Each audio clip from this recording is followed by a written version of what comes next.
네, 정부가 부동산 완화책을 줄줄이 내놓고 있지만 시장은 얼어붙고 있습니다. 급격한 금리 인상이 부동산 시장에 더 큰 충격을 주고 있는 분위기인데요. 윤지혜 기자와 시장 상황 그리고 전망 짚어봅니다. 윤 기자, 요즘 부동산 시장이 시들시들한데 서울 안에서는 양극화도 보이는 것 같습니다. 어떤 양상이 나타나고 있죠? 네, 일단 서울 아파트 값이 이미 하락세로 돌아선 상황이고요. 매수 심리 또한 6주 연속 떨어지고 있는데 특히 서울 외곽 지역에서 하락이 두드러집니다. 네. 매수 심리를 보여주는 지수가 이번 주에 노원, 도봉, 강북권, 이른바 노도강 지역에서 가장 많이 떨어져서 낙폭이 강남권의 3배 가까이 됐습니다. 상대적으로 중저가 주택이 밀집한 노도강 지역은 갭 투자나 영끌조, 그러니까 대출과 금리에 더 민감한 수요층이 많은 곳인데요. 네. 때문에 금리 인상의 직격탄을 받는 분위기입니다. 다주택자들 역시 강남권을 똘똘한 한 채로 갈아타게 되면서 이들 서울 외곽 지역에 매물이 쌓이고 있는 상황인 겁니다. 앞서 전월세 대책이 곧 나온다고 하는데 전월세 시장 여전히 불안합니까?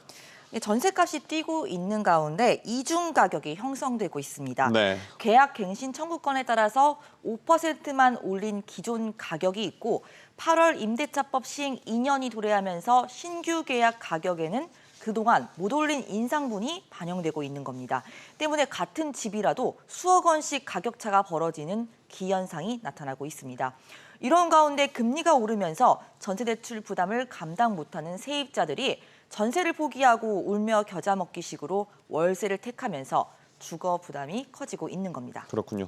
앞서 봤지만 정부가 각종 완화책을 내놓고 있는데 앞으로 집값 어떤 방향으로 흘러갈까요? 다소 엇갈리고 있습니다. 정책 기대감이 여전히 있다. 반면 금리 여파가 워낙 크기 때문에 집값 하락이 본격화될 수도 있다. 이런 전망이 나오고 있습니다. 들어보시겠습니다. 네.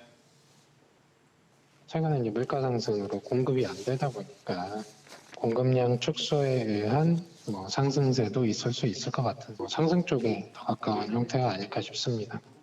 지금 매수 시장에서는 금리 인상이 더 커요.